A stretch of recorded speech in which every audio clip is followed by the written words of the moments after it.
Welcome to 108 news Telugu. బులెటిన్ల ముందుగా headlines. Atchutapuram pharma company బాధితులను వైఎస్ జగన్ పరామర్శ. ప్రమాదంపై ప్రభుత్వ తీరు బాధాకరమన్న మాజీ సీఎం. తెలంగాణ పీసీసీ చీఫ్పై ఢిల్లీలో కసరత్తు. సమావేశానికి హాజరైన సోనియా గాంధీ. టాప్ 5 సీఎంల జాబితాలో Chandrababu. India today C voter survey. మహబూబ్ నగర్లో బీఆర్ఎస్కు షాక్. కాంగ్రెస్ ఖాతాలోకి డీసీసీబీ. ఆసుపత్రిలో చికిత్స పొందుతున్న అచ్యుతాపురం ఫార్మా కంపెనీ బాధితులను పరామర్శించారు మాజీ సీఎం వైఎస్ జగన్. అచ్యుతాపురం ప్రమాదంపై ప్రభుత్వ తీరు బాధాకరమన్నారు. మధ్యాహ్నం 2 గంటల 20 నిమిషాలకు ప్రమాదం జరిగితే ప్రభుత్వం స్పందించకూడదు అనే తాపత్రయం కనిపించిందని దుయ్యబట్టారు. హోంమంత్రి సహచర్యులు పర్యవేక్షణ కోసం వెళుతున్నారు అనే మాట కూడా చెప్పలేదు. ఫ్యాక్టరీలు ఏ శాఖ పరిధిలోకి వస్తుందో పరిశ్రమల మంత్రికి తెలియదు. ఎంతమంది చనిపోయారో తెలియదని చెప్పారు. ఘటనా స్థలానికి అంబులెన్సులు కూడా పంపలేకపోయారు. కంపెనీ బస్సుల్లో బాధితులను తరలించాల్సి వచ్చిందంటూ మండిపడ్డారు. అదే ఎల్జీ పాలిమర్ ప్రమాదం అర్ధరాత్రి జరిగితే కలెక్టర్, పోలీసులు, అంబులెన్సులు సంఘటనా స్థలానికి హుటీహుటిన తరలించాం. 11 గంటలకు నేను స్పాట్కు వచ్చాను అని గుర్తు చేసుకున్నారు.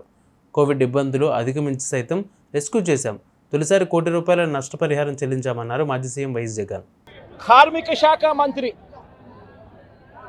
ఎవరి పరిధిలోకి వస్తుందో, ఈ డైరెక్టర్ ఆఫ్ ఫ్యాక్టరీస్ అనేది ఎవరి పరిధిలోకి వస్తుందో, ఈ కార్మిక శాఖ మంత్రి కూడా ప్రెస్ మీట్ పెట్టి ఎంతమంది చనిపోయారో తెలియలేదు అన్నాడు. వివరాలు లేవు అని మాట్లాడతాడు. తాను కూడా హుటాహుటిన అక్కడికి వెళ్ళాలి అనే తాపత్రయం కూడా చూపించడు. ఘటన జరిగిన తర్వాత ఘటన స్థలానికి కలెక్టర్ ఎప్పుడు పోయాడు, అధికారులు ఎప్పుడు పోయారు, కమిషనర్ ఎప్పుడు పోయారు అన్నది ఒక్కసారి గమనిస్తే ఇంకా బాధ కలిగించే అంశాలు. అధికార పార్టీకి సంబంధించిన నాయకులు ఎప్పుడు పోయారు అని చూస్తే ఇంకా బాధ కలిగించే అంశాలు. కనీసం ఘటన జరిగితే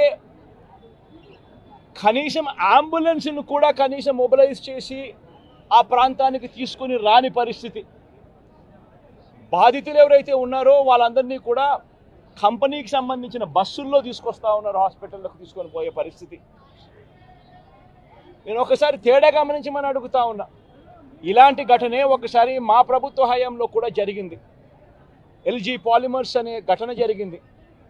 కోవిడ్ మహమ్మారి ఉన్న సమయం అది. మేలో జరిగింది. మే 2020 ప్రాంతంలో జరిగింది. ఒకవైపున కోవిడ్ మహమ్మారి ఉన్నప్పటికీ కూడా ప్రభుత్వం ఎలా పలికింది, ఎలా స్పందించింది అని ఒక్కసారి కంపారిజన్ చేయాలి.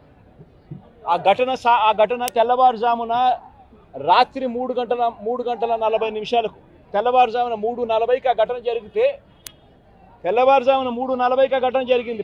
పట్టపగలు కాదు. జరిగితే 5 గంటలకల్లా కలెక్టర్ స్పాట్లోకి వెళ్ళాడు, కమిషనర్ స్పాట్లోకి వెళ్ళాడు. అంబులెన్స్ని అప్పటికే ముమ్మరంగా మోహరించేసాయి. గవర్నమెంట్ అంబులెన్స్ అన్నీ కూడా తీసుకొచ్చాయి.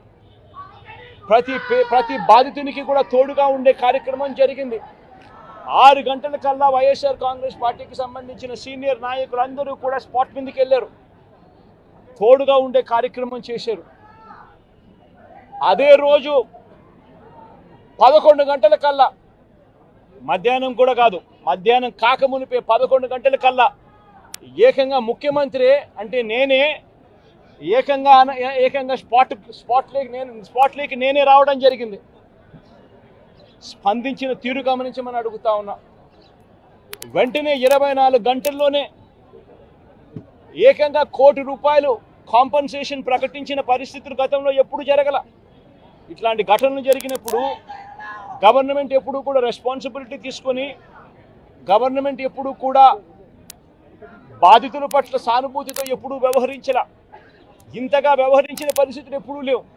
మొట్టమొదటిసారిగా ₹1 కోటి కాంపన్సేషన్ ఇచ్చిన ఏకైక ప్రభుత్వం మొట్టమొదటిగా వైఎస్ఆర్సీపీ ప్రభుత్వమే, మన ప్రభుత్వమే, జగన్ ప్రభుత్వమే ఇచ్చిందని కూడా చెప్పడానికి కూడా సంతోషపడతా ఉన్నాను నేను ఇక్కడ. ఢిల్లీలోని ఏఐసీసీ ప్రధాన కార్యాలయంలో కీలక సమావేశం జరుగుతుంది. ఈ మీటింగ్లో తెలంగాణ పీసీసీ నూతన అధ్యక్షుడు, నియామకం, మంత్రివర్గ విస్తరణ, నామినేటెడ్ పదవులపై తుది నిర్ణయం తీసుకోనున్నారు. ఇప్పటికే ఏఐసిసి ప్రధాన కార్యాలయానికి ఏఐసిసి అధ్యక్షుడు మల్లికార్జున ఖార్గే, సోనియా గాంధీ, రాహుల్ గాంధీ, సీఎం రేవంత్ రెడ్డి, ఉప ముఖ్యమంత్రి బట్టి విక్రమార్క, రాష్ట్ర నీటిపారుదల శాఖ మంత్రి ఉత్తమ్ కుమార్ రెడ్డి, తెలంగాణ కాంగ్రెస్ ఇన్ఛార్జ్ దీపాదాస్ మున్షి, ఏఐసిసి సంస్థాగత వ్యవహారాల incharge general secretary KC Venugopal పాల్గొన్నారు. ఈ సమావేశంలోనే తెలంగాణ కాంగ్రెస్ పార్టీ రాష్ట్ర అధ్యక్షుడి నియామకంలో ఎస్సీ, ఎస్టీ, బీసీల వర్గాలకు ఈ పదవి ఇవ్వాలనే యోచనలో కాంగ్రెస్ అధిష్టానం ఉన్నట్లు తెలుస్తోంది. అందులో బీసీలకు ఇవ్వాల్సి వస్తే పరిశీలనలో మహేష్ గౌడ్, మధు యాషి పేర్లు ఉన్నాయి. ఎస్సీ కోటాలో ధర్మపురి ఎమ్మెల్యే అడ్లూరి లక్ష్మణ్ పేరు పరిశీలన ఉండగా, ఎస్టీ కోటాలో ఎంపీ బలరాం నాయక్ పేరు కూడా పరిశీలనలో ఉంది. పీసీసీ నియామకంపై ఇప్పటికే రేవంత్ రెడ్డి, బట్టి విక్రమార్క అభిప్రాయాలను కాంగ్రెస్ పార్టీ అధిష్టానం తీసుకుంది. మన దేశంలో అత్యంత జనాదరణ కలిగిన టాప్ 5 ముఖ్యమంత్రుల జాబితాలో చంద్రబాబు నిలిచారు. మూడ్ ఆఫ్ ద నేషన్ పేరుతో ఇండియా టుడే సీ వాటర్ దేశవ్యాప్తంగా నిర్వహించిన సర్వేలో ఈ విషయం వెల్లడైంది. ఈ జాబితాలో ఆంధ్రప్రదేశ్ ముఖ్యమంత్రి చంద్రబాబు నాయుడు, తమిళనాడు ముఖ్యమంత్రి స్టాలిన్ ఇద్దరూ 4వ స్థానంలో నిలిచారు. అత్యంత జనాదరణ పొందిన సీఎంగా ఉత్తరప్రదేశ్ ముఖ్యమంత్రి యోగి ఆదిత్యనాథ్ తొలి స్థానంలో నిలిచారు. 2వ స్థానంలో ఢిల్లీ సీఎం అరవింద్ కేజ్రీవాల్, 3వ స్థానంలో పశ్చిమ బెంగాల్ ముఖ్యమంత్రి మమతా బెనర్జీ ఉన్నారు. సీఎంగా బాధ్యతలను చేపట్టిన 2 నెలల సమయంలోనే టాప్ 5 ముఖ్యమంత్రుల జాబితాలో చంద్రబాబు రావడం గమనార్హం. ఉమ్మడి మహబూబ్నగర్ జిల్లాలో బీఆర్ఎస్కు షాక్ తగిలింది. జిల్లా సహకార బ్యాంకుకి 4.5 ఏళ్ల క్రితం జరిగిన ఎన్నికల్లో బీఆర్ఎస్ విజయం సాధించింది. 13 స్థానాలు గెలుచుకుని చైర్మన్ పదవిని చేజిక్కించుకుంది. అనారోగ్య కారణాలతో చైర్మన్ నిజాం పాషా ఇటీవల తన పదవికి రాజీనామా చేయడంతో చైర్మన్ ఎన్నిక అనివార్యమైంది. దీంతో నేడు ఎన్నికల ప్రక్రియ నిర్వహించారు. ఉదయం నామినేషన్ల స్వీకరణ ప్రారంభమై ముగిసే సమయానికి కాంగ్రెస్ నేత Pangal single window chairman Mavilapalli Vishnuvardhan Reddy ఒకరు నామినేషన్ మాత్రమే దాఖలైంది. ఈ నేపథ్యంలో ఆయన ఏకగ్రీవంగా ఎన్నికైనట్లు ఎన్నికల అధికారులు ప్రకటించారు. డీసీసీబీలో మొత్తం 13 మంది డైరెక్టర్లు ఉండగా 11 మంది ఎన్నికకు హాజరయ్యారు. కాగా ఇటీవల జరిగిన అసెంబ్లీ ఎన్నికల తర్వాత బీఆర్ఎస్ నుంచి గెలుపొందిన డైరెక్టర్లలో ఎక్కువ మంది కాంగ్రెస్లో చేరారు. డీసీసీబీ డైరెక్టర్లు, అదేవిధంగా ఈఎస్ఎస్ చైర్మన్లు అందరూ కూడా ఇక్కడికి డీసీసీబీ బ్యాంక్ దగ్గరికి రావడం జరిగింది. వారందరి ఆధ్వర్యంలో 11 గంటలకు యాజ్ పర్ ప్రొసీజర్ ఏదైతే ఉందో ఆ ప్రొసీజర్ ప్రకారము నామినేషన్ విష్ణువర్ధన్ రెడ్డి గారితో వన్ ఆఫ్ ది డైరెక్టర్తో నామినేషన్ ఇచ్చడం జరిగింది. నామినేషన్ తర్వాత ఒకటే నామినేషన్ రావడం వల్ల ఇప్పుడే సంబంధిత అధికారులు విష్ణువర్ధన్ రెడ్డి గారిని డీసీసీబీ చైర్మన్ గా అనౌన్స్ చేస్తూ సర్టిఫికేట్ కూడా ఇవ్వడం జరిగింది.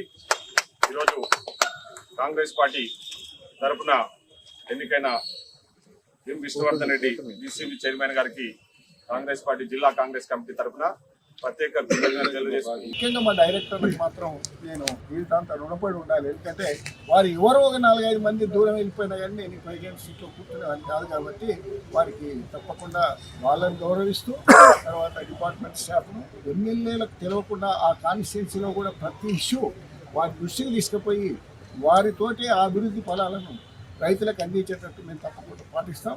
ఆ పాటించే క్రమంలో కూడా ఎక్కడ కూడా పొరపాటు జరగకుండా చూసుకుంటాం. ఒకవేళ ఎక్కడ తెలిసి తెలియకుండా వాళ్ళ పొరపాటు జరిగిన ఎమ్మెల్యేలు మా దృష్టికి తీసుకొస్తే తప్పకుండా, ఎందుకంటే పెద్ద జిల్లా 7 జిల్లాలకు సంబంధించిన డీసీసీ వికారాబాద్ జిల్లా జిల్లా ఉంది, మహబూబ్నగర్లో 5 జిల్లాలు ఉన్నాయి. అంటే 7 డీసీఓల పరిధిలో కూడా ఈ సంఘాలు పనిచేస్తుంటాయి. కాబట్టి కొంచెం పరిస్థితి ఏది ఇబ్బంది వచ్చినా మేము ఆర్గనైజేషన్ పనిచేసి మా పాలక మండలి మొత్తం కలిసి ఆఫీసర్స్ అందరినీ ఒప్పించి తప్పకుండా రైతులకు న్యాయం చేస్తామని చెప్పి ఈ సభాముఖంగా మా శాసనసభ్యులందరికీ కూడా హృదయపూర్వకంగా నేను హామీ ఇస్తున్నా. చూసారుగా ఇవాళ బులెటిన్ అప్డేట్స్. మరిన్ని అప్డేట్స్తో మళ్ళీ మీ ముందుకు వస్తాను. అంతవరకు కీప్ వాచింగ్ 108 న్యూస్ తెలుగు.